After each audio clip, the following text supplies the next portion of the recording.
Good morning and welcome to a press conference called by the Leader of the Opposition, the Honorable Ralph Thorne. We have here today with us Mr. Simon Clark, our candidate for St. Philip North, and to my left,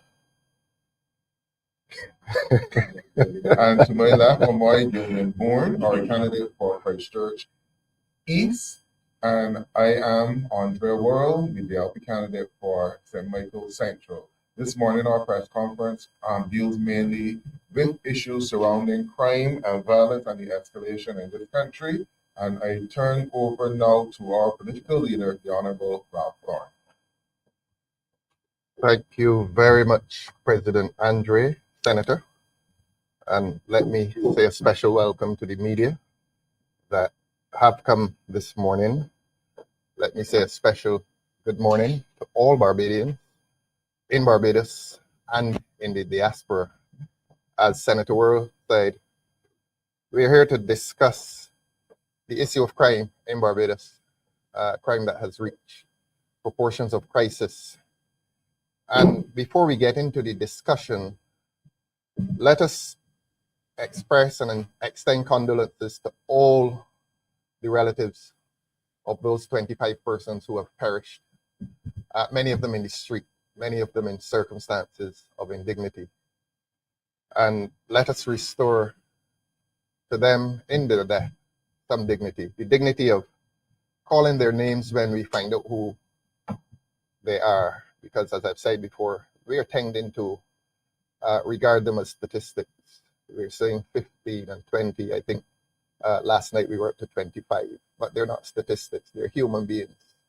And whatever judgment we make of them, they're human beings who have lost their lives. We have lost them to death. And therefore, it is meet that we should condole with their families and their friends, close ones.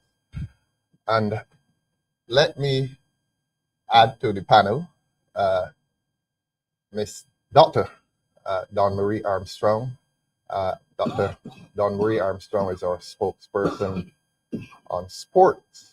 And this week we're going to have a discussion on sports and national development. Dawn is the candidate for St. Michael North, which has been affected by this wave of violence. St. Philip has been affected as well, and we justify the presence of Mr. Simon Clark, who is a young attorney at law, and a very bright young attorney at law. And of course, Mrs. Amoy Gilden Bourne is from the representative for Christchurch East, and that is a constituency as well that has been affected by violent crime. And of course, Senator Worrell is the candidate for St. Michael Central, which has not been distant. The pun is intended. St. Michael Central has been almost central to the incidents of crime. It is close enough that justifies the presence of Senator Worrell here this morning.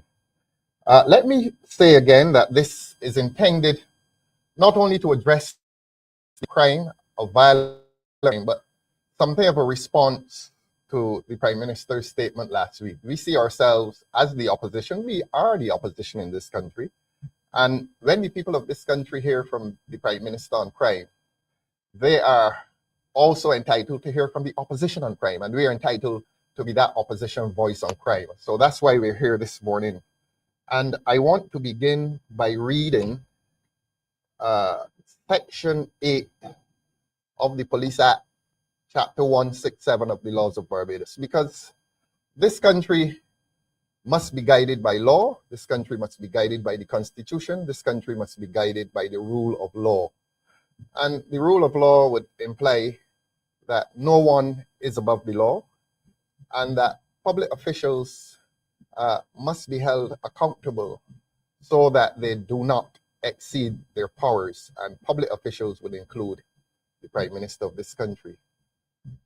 Let me, however, read Section 8 of the Police Act, which deals obviously with the Barbados Police Service.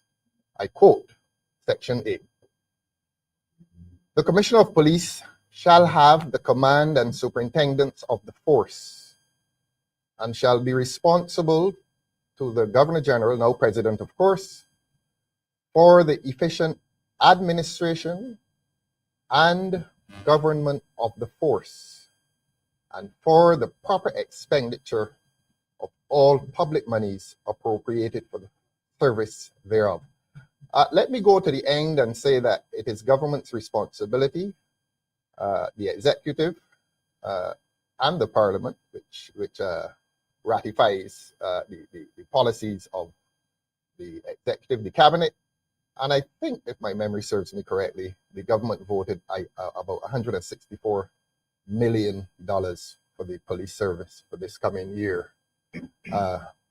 That takes us more or less to the extent of the cabinet's involvement in the police service, except that the Prime Minister and the Attorney General sit in a relationship of political administration and financial administration of the police service. But this Section 8 of the Act says that the Commissioner of Police shall, it mandates that the Commissioner of Police shall have the command and superintendence. That means something. That means something in law. It means something in practice. That it guarantees, it safeguards the independence of the Barbados Police Service from political control or political influence. And it says that the Commissioner of Police shall be responsible to the head of state, the president, for the efficient administration and government of the service and for the expenditure of all monies which have been ratified and voted for by the parliament. So that I've read that to establish, thanks Simon, I've read that to establish the status of the Barbados Police Service, that the Commissioner has command and superintendence of that service, and that, can I see Section 8 again, please, Simon? And that in the performance of his duties, that's the Commissioner of Police, in respect of the force, I was looking at 9, sorry. He shall be responsible to the head of state. The Commissioner of Police is not responsible to the cabinet, to the parliament, nor to the Attorney General, nor to the Prime Minister. He shall have command and superintendence of that department, of that service, that police service. So I've labored to say that as a party, we are becoming concerned about these, what appear to be interventions by the Prime Minister into the workings. Now, the Prime Minister has a right, a moral and political right, to make comments as to crime and violence and law and order. But anytime the Prime Minister assumes a posture in which she appears to be engaging in the operational affairs of the police service, that's problematic. That certainly is problematic. Section 8 of the Police Act makes it clear that the Commissioner has command and superintendence of the service, and he is responsible to the head of state. It bypasses the Prime Minister. It bypasses the Attorney General. The Commissioner of Police goes directly to the head of state for in terms of the management, the command, the superintendence of the Barbados Police Service. Yes, Prime Minister, you may comment. And you may make comment generally, and I suppose politically. But in terms of operational matters, Prime Minister cannot assume the posture of a monarch. We know that in ancient England, and I say ancient, the king, or indeed the queen, had supervisory power over all organs of the state, even the courts, because there was a particular court called the Court of Equity, and when the ordinary courts of law could not resolve an issue, a Court of Equity was established, and that court was called the Keeper of the King's Conscience. In other words, that Court of Equity was guaranteeing that what the king would have wanted for his country would have been dispensed. That is not Barbados. Barbados has a system of separation of powers. I've said this 1,000 times and I will continue to say it until the government understands, because I think the people of Barbados understand it now, that the state is established largely by three institutions: the cabinet, the parliament, and the judiciary, and that there is to be no interference of one with the other, and certainly there can be no interference within the judiciary by the cabinet nor the prime minister. That is called separation of powers.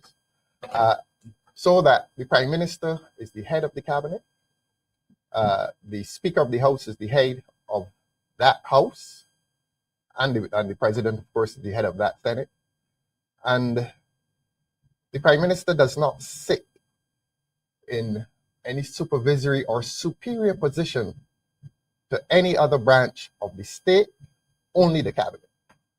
I've read Section 8 of the Police Act, and the prime minister does not sit in a supervisory capacity in relation to the management, the command, or the administration of the Barbados Police Service. It is the Barbados Police Service that is responsible for offering protection, assurance, and service to the people of Barbados as the sole authority that deals with the prevention of crime. There is no place for a cabinet, there is no place for a prime minister in the administration, the day-to-day administration of a police service. So that the point being made this morning is that the prime minister is not a law enforcement officer. I'm sorry, prime minister, you cannot sit in that capacity. It then becomes a matter of regret that the police service seems to have been diminished by this government, by its appearance of interference. And I say the appearance of interference because the statement last week and statements prior to last week seem to indicate that the prime minister, in error, I'm going to give the prime minister the benefit of the doubt, that even if the prime minister is not receiving the best legal advice, that the prime minister must understand that a lot of these statements are given to the office of prime minister, the posture of supervision, the posture of a monarch over an important state institution, and that state institution is the Barbados Police Service. If there's any body or any institution, let me say that, which sits above the Barbados Police Service, that's the Protective Services Commission, which was formerly the Police Service Commission. The Police Service Commission, as you know, public, deals with the question of appointments, promotions, disciplinary matters within the police service. The Prime Minister has no business in that. And so I repeat that it becomes a matter of some regret that our goodly Prime Minister seems to be adopting a posture of some supervisory capacity over the Barbados Police Service. Operational matters of operational activity within the Barbados Police Service must be dealt with by the police, not even the commission at this stage. As I've said to you, the Protective Services Commission, which is the commission that deals with the appointments, promotions, and discipline in the police service, that is the Police Service Commission. But crime, the question of crime is under the management, the exclusive management of the Commissioner of Police and his high command. And he must be independent. He must be independent. None of us, not the leader of the opposition, not the Attorney General, not the Prime Minister, none of us, no parliamentarian nor any member of cabinet is immune from any investigation. I go as far as to say that any investigation conducted by the Commissioner and the Barbados Police Service, and therefore the Barbados Police Service must remain independent of political control and influence. And that's what the people of Barbados must come to understand today, that all that you heard last week and all that you continue to hear seems to be a situation in which the Prime Minister and the Cabinet may now be adopting this posture of supervision over the Barbados Police Service. That is something about which we are deeply concerned in Barbados. I wanted to come to the specific, and the Prime Minister mentioned wiretapping and truth verification techniques for investigation. This opposition speaks. Our motto is that we are honest voices for the people.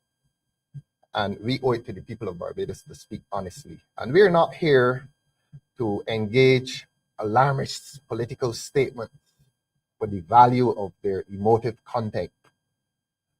This Democratic Labour Party recognizes that throughout the world, and certainly throughout the Western Hemisphere, wiretapping and lie detection tests have been done by police services. It is important for us to say that they have been done. They have been conducted by police services, not by political administrations. And therefore, we do not resist if the police service believes that this question of crime can be dealt with by wiretapping, by truth verification. What we caution, though, is that there must be protocols, there must be procedures. It cannot be an arbitrary activity. It cannot be an arbitrary action by the Barbados Police Service. What the Barbados Police Service must do, it is as if you're searching someone's house. If you wish to go and search someone's house, in other words, if you are trespassing, and let me say invading, not trespassing. If you're invading against the privacy of the citizen, because the citizen has the right to privacy, and he has the right to exclusive control of his property, and indeed of his person, so that when the police service wishes to conduct a search, what do? They go to a judicial officer, a magistrate, sometimes a judge, and they receive a warrant giving them permission to carry out that exercise. We would suggest that in terms of wiretapping and lie detection tests, if the police are onto something, and quite often the police are onto things, and I pause and I say, let the police continue their work, let the police be onto things without political interference or intervention. The work of the police is insulated and properly insulated by law from political interference or political control, so that there are procedures and protocols which must guide the question, the activity of wiretapping and truth verification. We therefore, as a party, would want to support such a measure by the police, because this is about death now. This is not merely about people losing their property. This is about people losing their lives. And this society must be protected against crime. And if the only means by which the citizens of this country can be protected, if the only means by which citizens can protect their lives, their very lives, we would want to give to the police, to accord to the police those various powers, except with certain controls.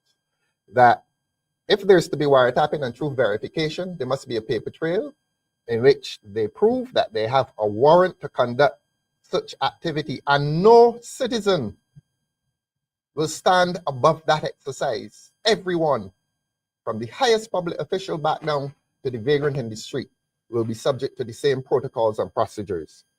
So that we would want to suggest that these exercises would be done only by the grant of a warrant, and not a warrant signed by a justice of the peace, because a lot of the justices of the peace are political appointees.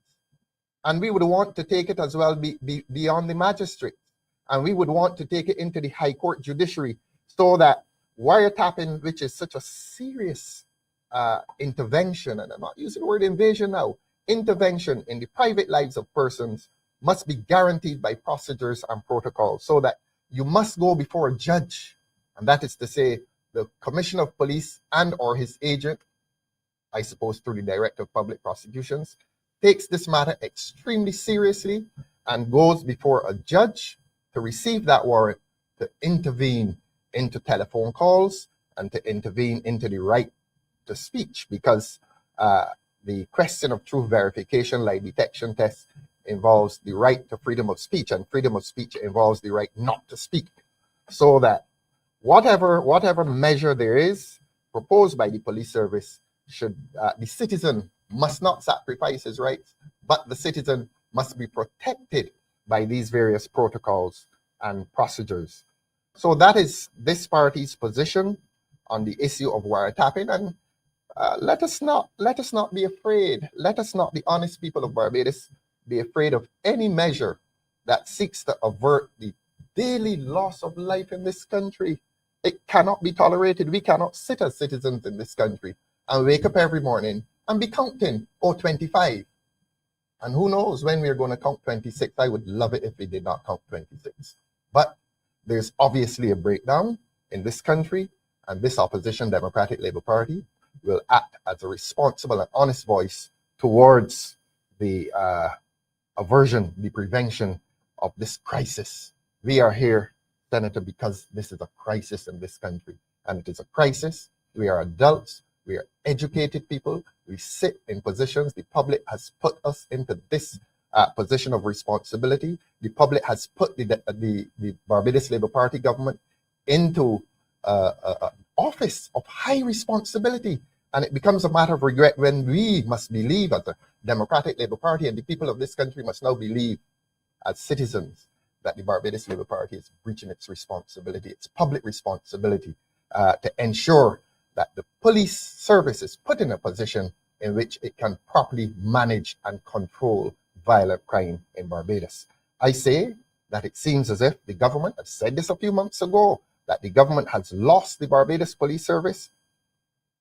They've lost the police service. And there are certain events, and I'm going to spare the government today, but there are certain significant events which occurred in this country in the last 5 years, which would indicate that the government has lost its moral authority in relation to crime and in relation to violent crime in this country.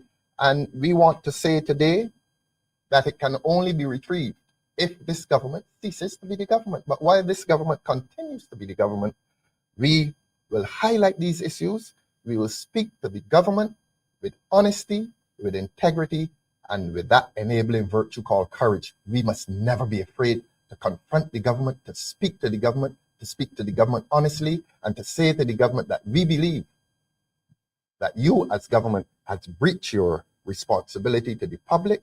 You have fractured that necessary relationship with the Barbados Police Service.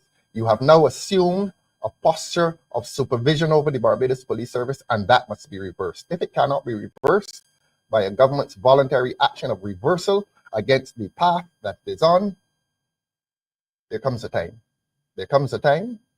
within the next few months or a couple of years, we don't know, when the people of Barbados will be called upon to reverse the situation in which this government finds itself invading on police territory. But how is the government proceeding? I use two words: diversion and distraction. Diversion and distraction. Let me say that the government has a responsibility, a political responsibility, in relation to crime and violence in this country. We've heard that it is not a political issue. What the government means is that it is not a partisan issue. But if the Prime Minister last week in a press conference invited the opposition to join in dialogue on the question of crime, that is political involvement. You are inviting politicians to discuss the issue of crime, and politicians are entitled to discuss the issue of crime because there is a relationship. There is a political and administrative relationship between the Parliament and the police service. There's an administrative and political relationship between the Cabinet and the Barbados Police Service, because the Cabinet meets at the estimates and decides how much money should go to the police service to carry out its job, and the Parliament votes on that. So there is that administrative relationship, except I say again that relationship does not go into operational matters. The government has no right to make operational intervention into the Barbados Police Service. But I want to bring this country now to a point at which the government by diversion. And I'm sorry, government, I have not come here to make friends this morning with the government. I've come to speak frankly to the people of Barbados, and I've come to speak frankly to this government. And this question of tin, on behalf of the people of Barbados, again, I am going to ask that the government withdraw that legislation. 99.9% of the public, they know that the tint legislation has absolutely nothing to do with serious violence that is occurring in this country. The public doesn't believe it. And if the government wants to be stubborn about it, let them be stubborn. Because Barbadians have that typical sense of humor, a lot of people have reduced it to jest. But we know, and the public of Barbados, they know that this tint legislation, it is oppressive. You're going to be asking young men and young women and old women and middle-aged people to pay $500 simply because they wish to sit in the privacy of their car with darkened windows. And that is a diversion. The question of tint arose out of a discussion on violent crime. As the Americans say, out of left field. We're discussing crime, we're discussing violent crime, and along comes a discussion on tint. And along comes a proposal that if your tint is above a certain percentage degree of darkness, you owe the Treasury $500. If the government is short on money, say that. But don't penalize and criminalize people by asking them to pay $500, and if they can't pay at the same time, that every day that passes, it's an extra $10. That is oppressive. That is unconscionable. That is not good government. That is not the kind of government that the people in this country elected in large numbers to manage the affairs of this country. Another diversion to which I refer is this issue, this transport of the debate, the dialogue into the homes of Barbadians. The government is now saying crime begins with parenting, bad parenting. And inevitably, you get the psychopaths and their supporters on social media and in the established media, I'm sorry, who will want to support that position. Crime, this kind of crime that we are witnessing in this country, is being committed with guns.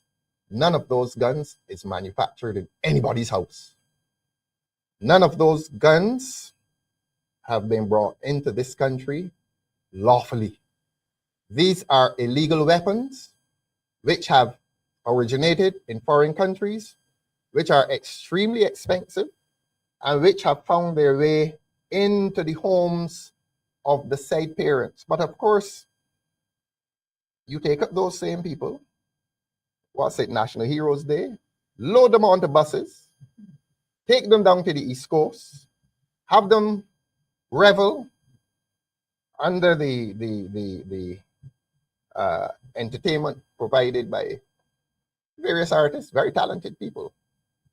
And then when you come to discuss crime, you're accusing those same people of lacking in moral values.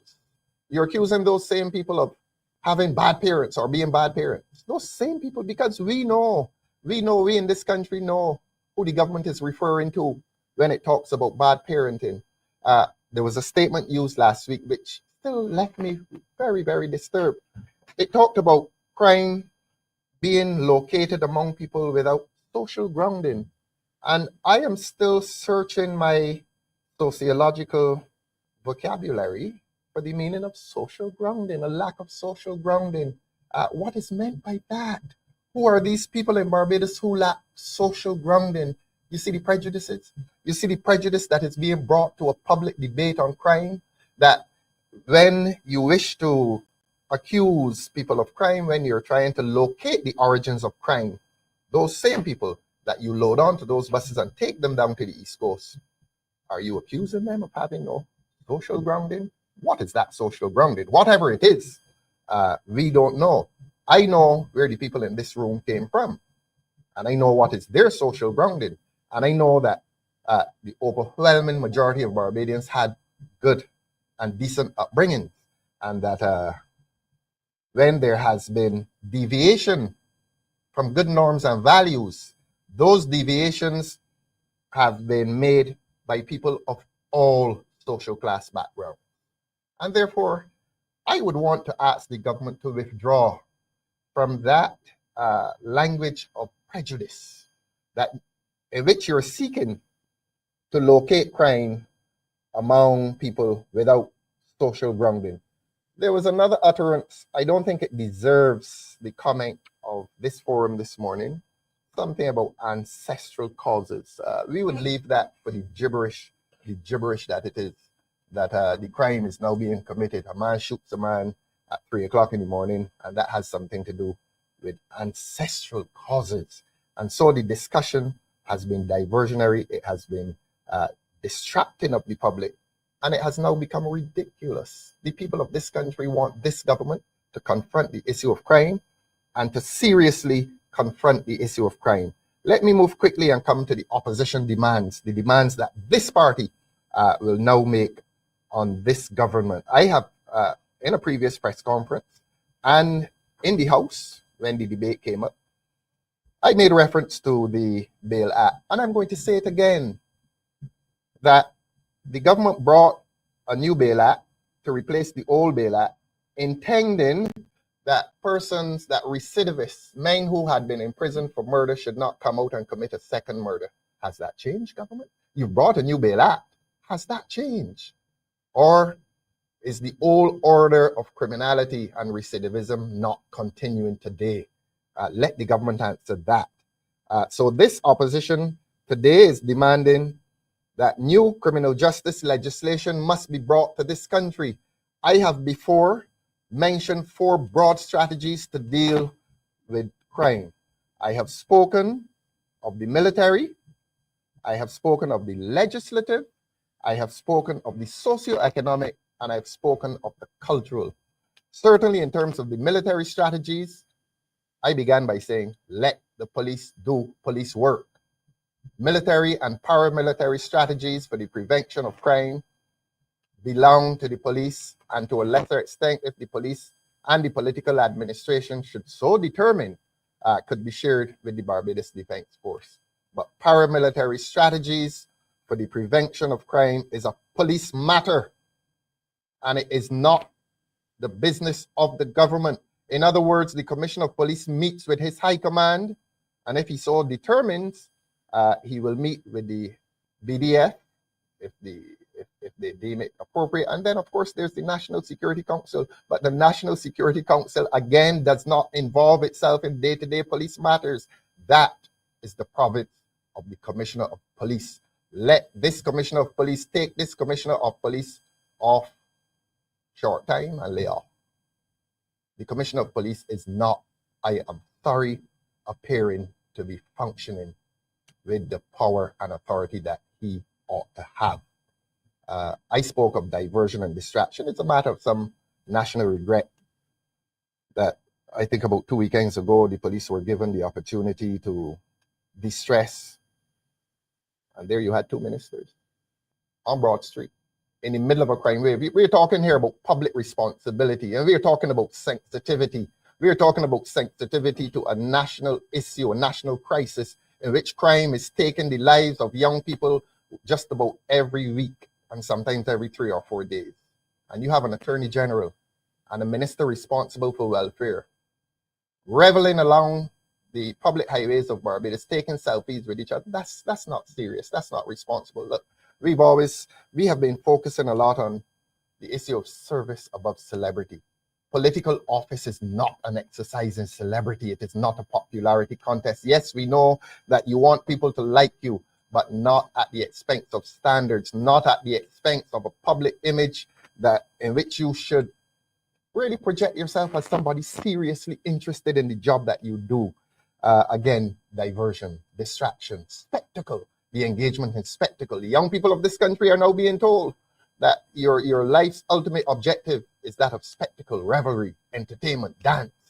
And unfortunately, that is the quality of government that we have. So I come back to what this opposition Democratic Labour Party will demand of this government. And if this government finds itself unable to do it, a new Democratic Labour Party government will do it. And we will be demanding, as part of the legislative mandate, that we have a new and potent Bail Act. The new Bail Act that replaced the old Bail Act did nothing more than to add a few additional pages to the last one. It has been without teeth. And the evidence of that, the evidence of its impotence, is the fact that the murder rate has continued, maybe it has climbed, and we will ask them if the question of recidivism, murderous recidivism, has been solved. I think not. Last week when the Prime Minister spoke, and out of turn, but she spoke all the same, she mentioned lie detection tests and wiretapping. There's been an avoidance of anti-gang legislation. And our voices are not going to be silenced on the question of anti-gang legislation. Because while this government is propagating the view that crime begins in the humble homes of Barbadians who lack good parents, our position will continue to be that there are very powerful forces in this society who sit and stand at the apex of criminal wrongdoing. We make bold to say that. We have to be courageous. We have to be courageous in confronting that, not because we're wild or anything, but we want the truth. We want to tell the truth to Barbadians. And it must now be an obvious truth that crime is such a lucrative and expensive exercise. At the apex of crime, criminal wrongdoing in this country are not poor people. They're not poor people. They are very powerful people in this country. We don't know who. This Democratic Labour Party does not know who. But people are not only losing money, we're losing our lives. And every one of us in this room is at risk of collateral injury. We don't know the day that we will drive by and meet a bullet. We don't know the day that we will walk by and meet a bullet. But those bullets are manufactured overseas. They're brought into this country unlawfully, and they're brought into this country very expensively. And if they're brought into this country very expensively, it means that someone or some persons of power sit at the apex of that unlawful industry. And we therefore ask the government again to legislate anti-gang legislation, not only to go after the immediate perpetrators, but to go after those who give the orders.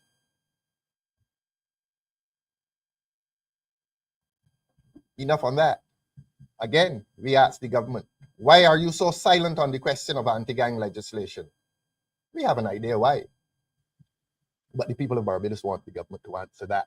You have a parliament, you've boasted that you have a parliament of 29-1.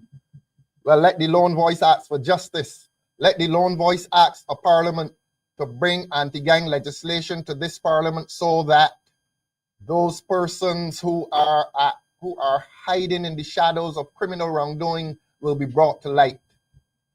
Somebody must have the courage. Somebody must have the courage to say it. Because we're counting heads. We're saying 24 and 25, and we're waiting for 26. But they're real people, you know. And they have real families, and they have real children. Children. A lot of children in this country. 50 children, perhaps, and more, went fatherless last year. And I read a statistic over the weekend that we've lost 300 young people. We've lost athletic energies, we've lost intellectual energies, we've lost academic energies, we've lost all kinds of energies. But we've lost fathers and mothers. And that is at the heart of the crisis, the loss of precious human life. Whatever judgments we make of them, we're losing precious human life. And again, we're seeing it as a statistic. We're counting. Well, let us stop counting and start calling some names, and start calling the names of children who will grow up in this society without a father, and who will be accused, who against whom judgments will be made that they're without proper parenting, and when the father dies, they will be without proper grandparenting. That's the judgment the government will make. The condemnation of an innocent young child to social disadvantage, to prejudice, simply because he has been born in a house in which someone got killed, or someone sold drugs, or someone killed somebody. And that is the prejudice, that is the stigma that he must carry for all of his life. This problem runs deep, and the government needs to understand the depth of this problem. We want anti-gang legislation in this country to genuinely approach the issue of solving crime and violence. I've asked for it before, and this party will continue to act for new legislation that provides for degrees of homicide. The United States has it, several countries have it, so that this question of bail and punishment will be determined at the point at which the police investigate the case, look at the severity of the offense, the circumstances of the offense, and make a decision as to whether they'll charge for first-degree murder, second-degree murder, third-degree murder, manslaughter, and the other lesser offenses. And at that stage, the question of bail arises. At that stage. And that legislation must be passed within the context of a new Republican Constitution. We have called for a new Republican Constitution. We are now going 4 years in which this government is laboring along with the Westminster Constitution, but with a single amendment that makes it Republican only by way of making the head of state local. So that we do have a Republican Constitution created in a very limited way, but we are still functioning on Westminster. We need that new Republican Constitution so that legislation written will be embraced by a new Republican Constitution in which we have degrees of homicide. And I want to say this,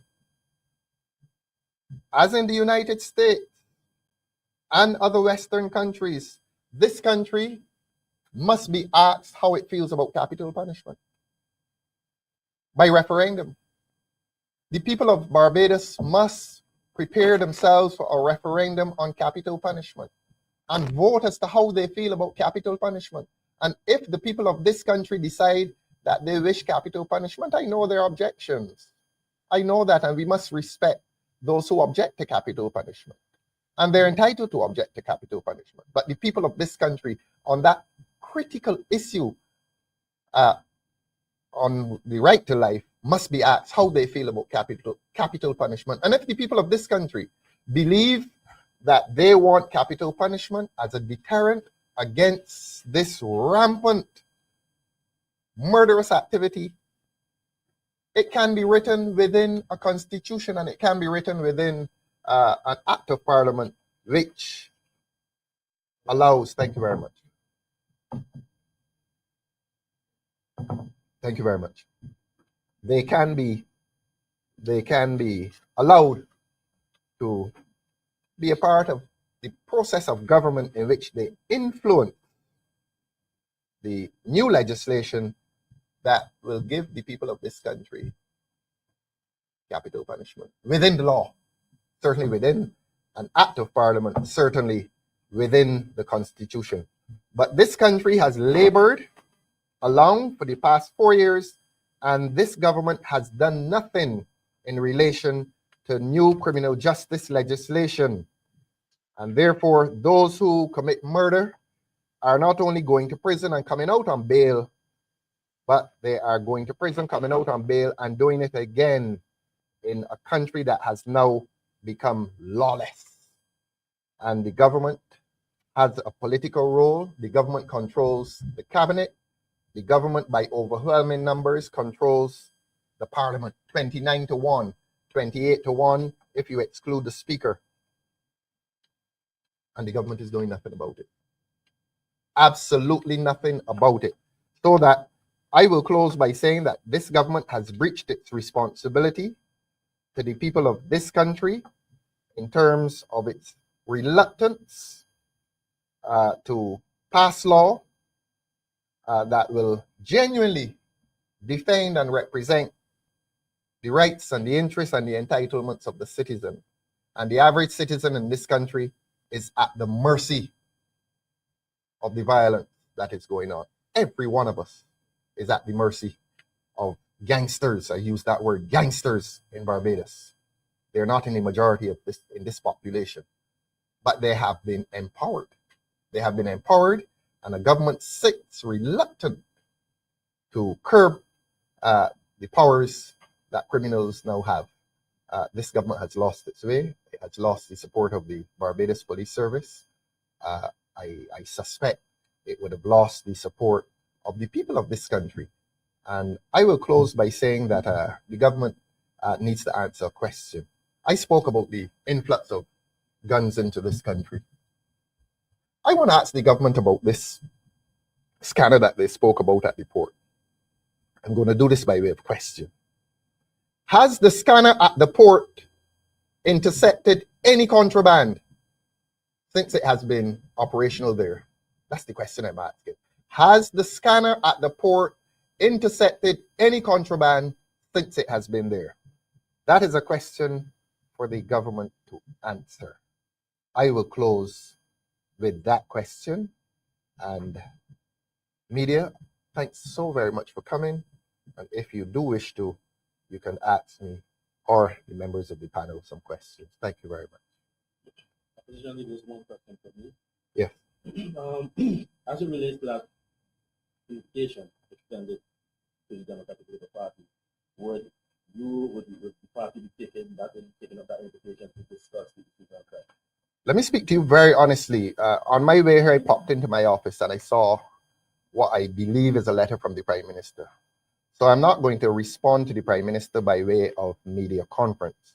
That would be discourteous to the office of Prime Minister. But I will say this, as I said to the media last week, that all this business would have to be conducted within the context of the system in which we live. We live in a system, the Westminster system, unfortunately we're still in that system, although we're a republic, in which the institutions of state constitute themselves government, opposition.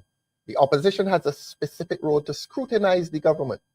What I regret is this posture that the Prime Minister takes, that not only does she sit above this all like a monarch, but that she can demand government by way of consensus, summon the opposition to a meeting and let us appear. You're saying it's not political, but you bring the political parties together to constitute some consensus. We will not be compromising our duty to the people of Barbados to scrutinize this government, so that if the Prime Minister means well in extending the invitation, we as a party would have to consider whether it does compromise to our duty to scrutinize the government and not to appear to be going into a situation of consensus where the people of Barbados remain at risk with two parties that have joined themselves to do nothing. It is our duty, it is our job to do something. And that's why we're here today, to make recommendations legislatively and to ask this government to leave the police service to do its work, so that the long answer to your short question, Mr. Mongzi, we will as a party consider the invitation, but I am willing, and I do say publicly, that whatever we decide will not act as any compromise to that public and constitutional duty to scrutinize the government. And if meeting with the government does any compromise to that duty, I'm sorry, won't happen. You know, the ideal thing would be for the government to have a public colloquium.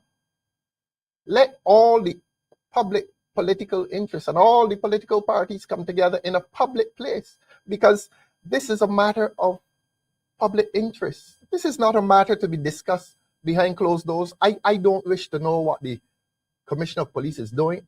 I am not afraid of what he is doing. I become afraid, and the citizens of this country become afraid of what the Commissioner of Police is doing if he is subject to political influence. And if he's subject to political control, that's when we all become afraid. But beyond that, I am willing to discuss, and this party is willing to discuss publicly with the Prime Minister the issue of crime. And the people of this country know what are the issues. And I'll say this to you as well. This country is limping along as if what Mr. Rowe said is of no significance. What Mr. Rowe said on the steps of that court will haunt freedom and justice in this country for a very long time. I don't need to remind the media as to what he said. It was edited, but all too late. The people of Barbados have it saved.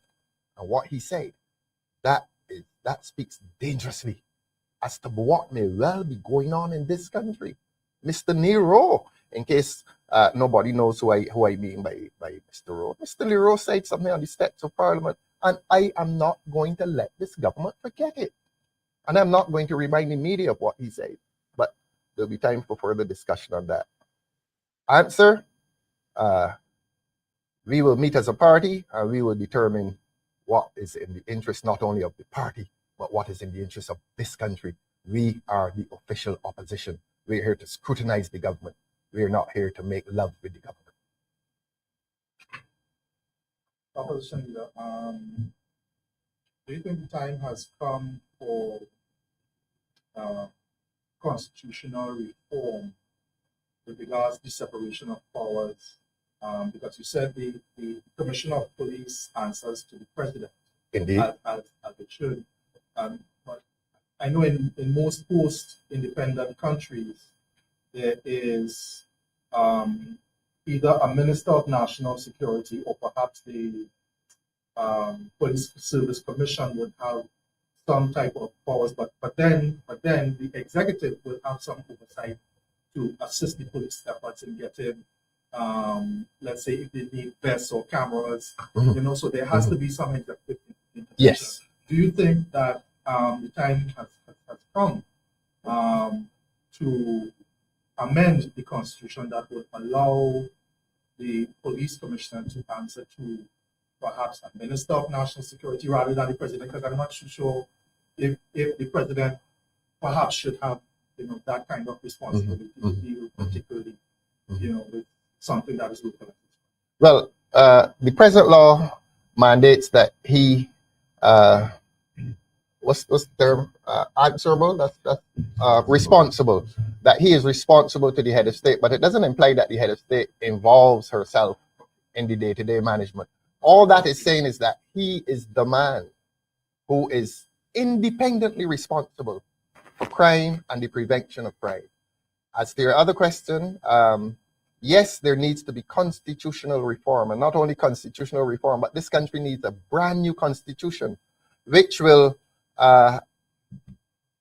establish the role and the responsibility of the police service. And I would think that a new constitution should maintain the present situation in which the Commissioner of Police is independent. He continues to be independent, and he continues to be responsible only to the head of state in terms of his duty to report to her as to whether there's a crisis, as to his work, but he should not be responsible to a Minister of National Security, a Minister of Justice, or an Attorney General, or the Prime Minister. That independence that ought to exist now and exist under the law, that should remain under a new constitution.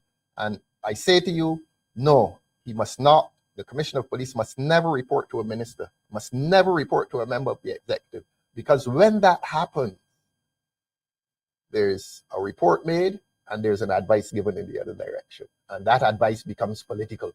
And all of us who don't belong to the party in power become at risk. Who will you charge? Who will you charge? Where will you charge them? Who will determine who will be charged?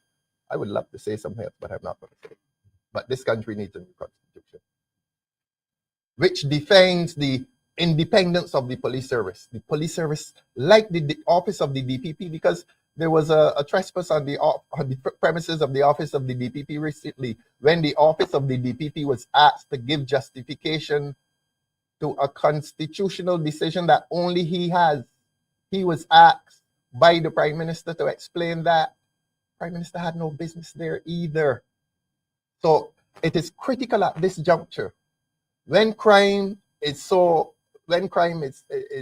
permeating the lives and the ordinary lives of people, not only as victims, but as persons who may be charged and charged unlawfully. It is important, it is critically important that the Office of Commissioner of Police maintains its integrity and independence. And it cannot maintain that integrity, it cannot maintain that independence while it has a relationship, a political relationship with, an operational relationship, not political, an operational relationship with the government. With the Prime Minister being head of the National Security Council. The National Security Council, as far as I'm aware, does not involve itself in day-to-day operational matters. That's why you have a police service, and that's why you have a commissioner of police who is responsible to the head of state. But obviously, you have a National Security Council, which will be advised by the police as to matters of national security, obviously, but he must remain independent and he must be given his independence. Although there's a National Security Council, of course, the National Security Council involves the police. I don't know who's Minister of Defense. I believe that's the Prime Minister. It would have the head of the BDF. They must know. They must know what's going on. But operational matters remain with the Commissioner of Police. He alone will determine, he and his high command will determine operational day-to-day matters. Not even the National Security Council can determine that. Question here. Yes, please. Mr. Thorne, on that same point, you started off by referring to Section 8 of the Police Act. Yes. And you talked about the police, the Commissioner of Police, shall have the command and it's responsible to the President. Yes. And I find that very interesting that you started with that. So Yes. I want to ask you directly, do you believe that the Prime Minister of this country is either directly or indirectly involved in the operation, the police operation of the police service? And if so, can you give us any examples? I would go as far as to say the Prime Minister's posture. Yes, there is a posture being taken by the Prime Minister of unnecessary intrusion within these state bodies. As I said, the Prime Minister admitted that she called the Auditor General a creature of the Constitution, independent. The Prime Minister went publicly and demanded of the Director of Public Prosecutions to explain a withdrawal of a case from court. Only the Director of Public Prosecutions under the Constitution of this country has that discretion. And the Prime Minister last week spoke as to matters operational within the Barbados Police Service. All that is an abundance of evidence which tells me that the Prime Minister is taking a posture. The operational matters that she spoke. Well, the Prime Minister spoke. Well, the question of Pinto rose with the Prime Minister last September, and this was admitted to by the Attorney General in the House last week. The question as the truth verification test that should have come from the Commissioner. It comes from a Prime Minister. The question of wiretapping. That, look, last week's press conference ought to have been done by the Commissioner of Police, not by the Prime Minister. When the Prime Minister speaks authoritatively as to what the police service will be doing, that is a trespass on a state institution called the Barbados Police Service that cannot be made by a Prime Minister nor an Attorney General. The Prime Minister did it. And that's why I say there's a posture that troubles this country, that troubles law and justice in this country. That interview, that information ought to have been given to this country by the Commissioner of Police, not by the Prime Minister. The Prime Minister has no business in the day-to-day operational affairs of the police service. What the police service intends to do or proposes to do should be communicated to the public by the Commissioner of Police, not by the Prime Minister. So that is why I use the word posture. I'm very careful with my language. There is a posture being taken which must now trouble this country. That when a Prime Minister assumes a posture akin to that of a monarch with the authority to speak for the Barbados Police Service, it undermines the independence of the police service, and it is a threat to the rights of citizens in this country to in turn receive the service, protection, and reassurance of that police service. In short, the Prime Minister had no business on that conference last week speaking as to policing strategies. That is not a matter for a Prime Minister. The leader of the opposition is not above it. The Prime Minister is not above it. We are all subject to the supervision or the scrutiny or the powers of investigation of a police service. And that is why I say this country ought to be troubled when a Prime Minister assumes a posture which places her above the police service. None of us. And the only person who sits above that police service is the president, because the commissioner of that service is responsible to the president, not to the prime minister. She was out of place. I'm sorry if it sounds bad. And if it is bad, I'm sorry. But it is a posture which must trouble this country. And I can tell you this, there are things that I have seen and there are things that I know which indicate to me that we're in a lot of trouble around here. We are in a lot of political trouble around here. We are in a lot of administrative trouble around here. And it would not be so bad if young men were not dying every day, but young men are dying on the streets of this country. And law and systems are not being respected. And lines of demarcation that ought to say who is responsible for what are now blurred because of a posture of a monarch. There's no monarch in this country. We have a head of state called a president, and all public officials sit beneath that office. The prime minister, the speaker of the house, the president of the senate, the heads of the services commissions, they all sit under the president. All of them, the leader of the opposition, I sit in subordinacy to the president and to the constitution of this country. And I swore my allegiance to the president of this country. And so did the prime minister. So did the prime minister. But today we have a situation in which commissioners of police ought to be speaking to this country on operational police matters, and the prime minister is speaking. Is she above it? No, prime minister, you're not above it. You're not above it. And that is a dangerous posture. That is a dangerous posture. This country has one head of state. And that head of state is the president. Head of state. Head of all state institutions. Head of the prime minister's office. Head of the parliament. Above all state institutions. And that is disappearing because we have a voice in this country that assumes a posture of superiority over other state institutions. It must not happen.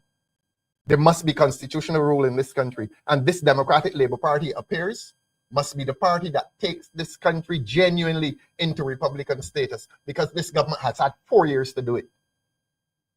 And I recently heard an Attorney General said it's not a matter of priority. It is not a matter of priority, but there is a lot of confusion now as to powers under the Constitution. Even the Prime Minister may be confused, because if the Prime Minister were not confused, she would not have said what she said last week. So everybody now in this country is confused. Who has what power? Who is directing the police service? Who speaks for the police service? Not the Prime Minister, not the Attorney General. As I said at the start, and I'm going to say it again, the Parliament of this country, I believe, voted $164 million for the running of the police service. But they do not run the police service. They do not. The Commissioner of Police shall have command and superintendent. Please remember Section 8 of the Police Act. Let law rule in this country. Let the rule of law mean something in this country, because the rule of law is being undermined.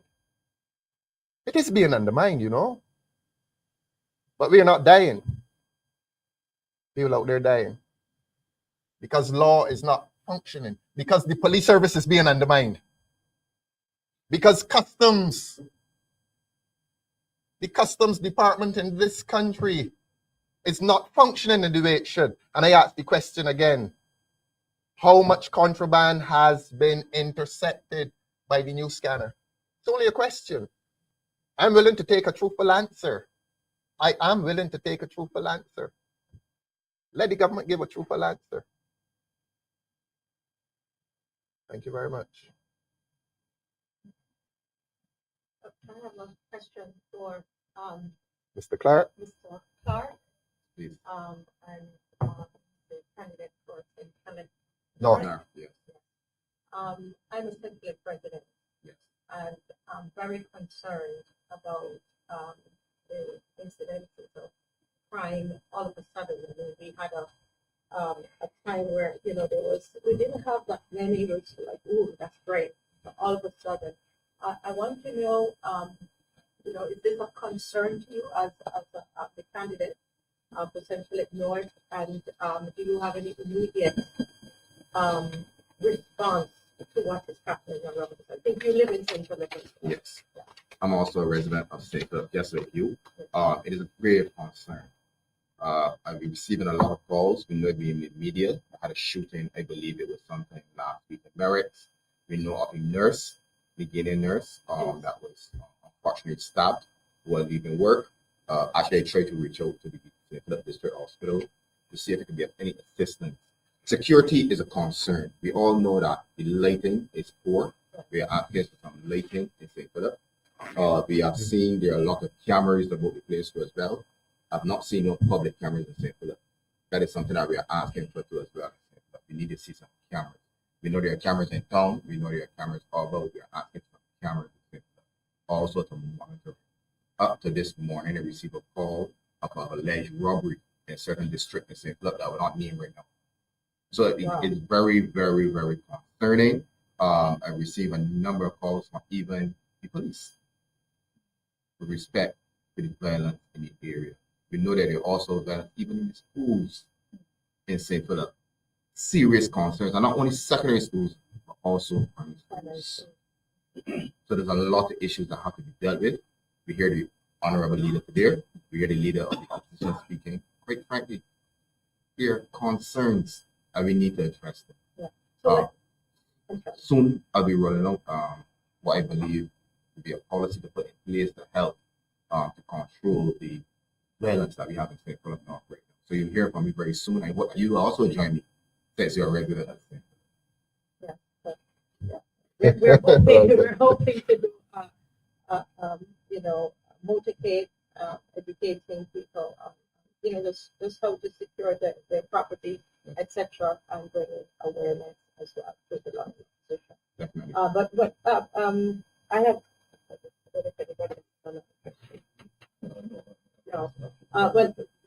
Ms. Dawn Marie, sports, and Yes.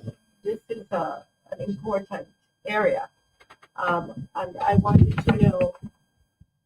You're hearing a lot of violence in the schools, and I wonder if what are your thoughts on that, and what are some of your proposals or responses? Do you see any connection between sports and that? What I'd say is that, firstly, let me just say, Comrade Leader mentioned, the persons that we've lost, by homicide, but we haven't spoken about the persons that have survived. And as you mentioned, sport, my heart was heavy as I visited one of the latest victims of the last shooting in Eden Lodge. He survived. You heard the speculation about the type of injuries he had. He was in ICU for quite some time. We thought he had got some chest shot, but it turns out that he was shot in the back and the bullets came through. I don't need to call his name because we all know who he is because of the public efforts, blood donation and whatnot. And he survived, and it was kind of eerie, going into the hospital. He's hoping to play this season, and I really do hope he has the opportunity to play this season. But I think in communities like Eden Lodge in particular, because we're seeing that the violent crime seems to be touching certain communities and not others. We're supposed to be having this rollout of a peace program 2.0. I don't think the government has exactly laid that out and what that does entail. But I think his story needs to be shared nationally, because as Ralph would have pointed out, he could have been gone. And I do feel that when young men hear other young men speaking about their experiences and, facing death, because he was not supposed to be here, I can tell you that. I do feel that those person-centered stories would, bring some level of awareness to the fact that, surviving an attempt on your life is nothing to joke about. Equally, when we consider the fact that I've been out to Eden Lodge and to speak to some of the young men, so I visited the home of the young man that died. And again, it was just quite hair-raising to see the pool of blood where the young man would have died. He was shot right in front of his home. And I, stood there just watching because you're just never accustomed to that type of violence, or at least it not being on your doorstep. And I just went around to ask the young men, what is going on? Like, can this be curbed? And I was told, it was somewhat generational, and some young men are thriving, some are not, but mostly the young men said that they need work. The young men need work. They need to be productive. And I think we've highlighted on several occasions that, the government brags and boasts about high levels of employment. And I think we spoke about the permanency of that employment. So the young men are being offered jobs. They're going into workplaces. They're being treated very unkind by management in certain places. Obviously, we're speaking about more so work offered by, members of parliament and government, and people pride themselves on receiving a government job. But unfortunately, these young men, people know that they come from at-risk communities, and they're being posted at these different, government offices and government institutions, and they're being treated very unfairly. So you have a young man that wants to work, is supposedly being given the opportunity to work, but may somewhat be harassed by their manager or supervisor because the manager or supervisor knows of the young man's circumstances. Unfortunately, sometimes, they receive the work, and even if they're fortunate to not be harassed by management, some of them don't get paid on time, So you have these young men getting these 3 and 6 month contracts and not receiving any pay. So that young man has to now go home. The young man that died, unfortunately, had a newborn at the time. A newborn that now has to go without a father. But equally, to have these young men going to work under the mental strain of, being under pressure by management, then to also be further impacted by the fact that they're not being paid, they then have to go home, and no one knows what other adversity they face at home. The pressure to pay bills. We already know that in our society, men are supposed to be providers. So you have young men growing up without opportunities, without jobs, having jobs, not being paid. Bills are still supposed to be paid. Children are still supposed to be supported. And then they just go, sitting, somebody says something that upsets them. Back in the day, you could sit and reason and, crime could be curbed. Unfortunately, the next place is for somebody to go and find a gun. Somebody shoots somebody, then somebody retaliates, and somebody shoots somebody back. And before you know it, it's just gang violence everywhere. And I don't say gangs in the sense of people being affiliated with a particular place or, a particular lineman spot.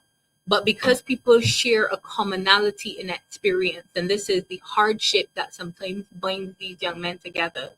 When you have young men collectively believing that society or that government has failed them, it makes it extra hard in this day and age to go out to them to try to instill some form of hope in them, So I always say sport is the way forward, but I've also recognized that sport doesn't pay, and we've also been advocating as a party for the government to make some serious cash investment into sport, because if we do get this cash investment, the guys have told me that they'll be so willing to play some football, They don't want a truce per se, but they just want to know that at some point in time they have the opportunity to, not just self-actualize, because we don't want to get too philosophical or too psychological, but they want to know that they're being empowered to become who they're supposed to be. And, this government has a ministry of social empowerment and community empowerment. And it's sad to say that those ministries are in word only and not in action. And I really do hope that some of these young men, these survivors, I would like some of the attention to be focused on the survivors. They have to go back home into their, to reunite and to re-socialize with their community and families. Who is fitting the bill for the care? Some of these young men have the bags that they need to use, to, get rid of waste from their bodies and whatnot. And who is paying for it?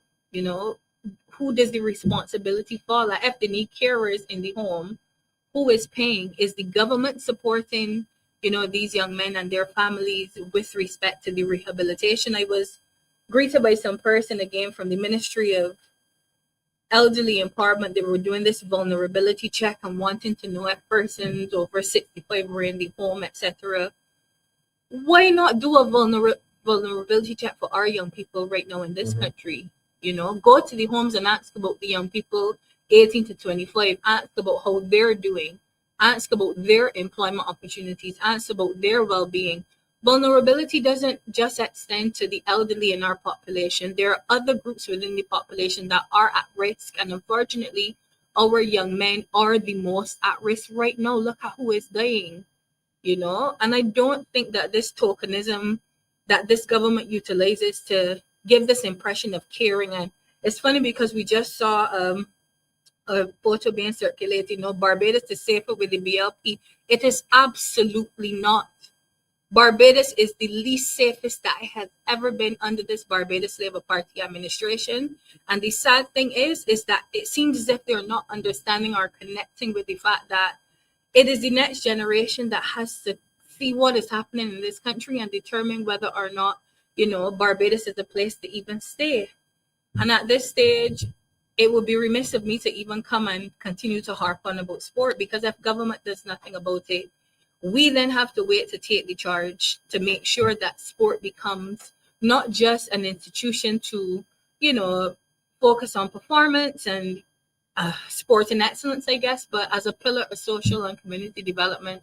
You know, we believe the Democratic Labour Party has to take that charge. But back to the heart of the matter, particularly in the community of Eden Lodge and surrounding areas, we need to have a solid program implemented. And I'm not just speaking about a peace program.